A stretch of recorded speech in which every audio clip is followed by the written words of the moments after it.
Je m'appelle Éric Simard, je suis écrivain.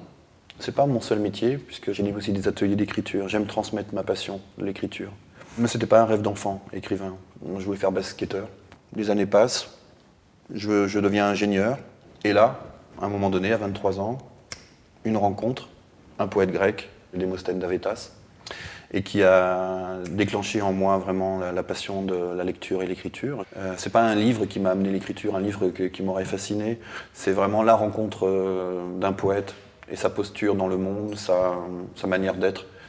J'écris pas pour des enfants, j'écris avec mon enfance. Et dès le début, c'était comme ça. J'ai écrit, et ensuite les autres m'ont dit, tiens, il y a une simplicité, c'est simple, c'est pas simpliste, c'est simple, et c'est accessible aux enfants. C'est pas évident d'écrire simple. J'ai peut-être eu la chance d'y parvenir parce que je parle beaucoup de mes émotions, de mes sentiments d'enfant, donc je me suis dit je vais préserver ça. Après, c'est le langage, c'est l'écriture qui va permettre de donner une certaine dimension au texte. Donc, moi, j'adore le moment où une histoire commence. J'adore le moment où il y a la petite graine qui commence à germer.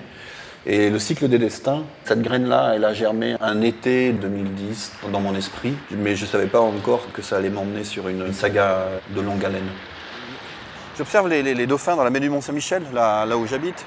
Et un jour, sur le bateau, il y a un ami qui explique à un autre ami, tu vois, la baie du Mont-Saint-Michel, c'est 2 fois Paris en superficie. Et moi, je me dis, mais 2 fois Paris en superficie, je regarde l'eau, et là, je vois les monuments, je vois les dauphins passer sous l'Arc de Triomphe. Tout le film dans ma tête arrive d'un coup.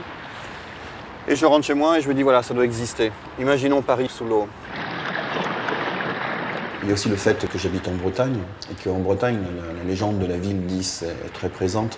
La ville d'Is, Is-Y-S, est une ville qui aurait été engloutie par les flots. Imaginez que Paris devienne pareil à Is, Paris, ça a aussi joué fatalement dans mon inspiration. J'adore le jeu avec les mots, j'adore jongler avec les mots. Tour Eiffel, Tour des Elfes, Invalides, les Saints-Invalides, Montparnasse, Montcarnasse.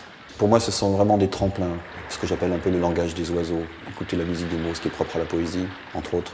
Donc voilà, la ville d'Is, Paris, pareil à Is, a été aussi moteur pour moi, pour me dire, oui, c'est bien, l'univers doit être installé.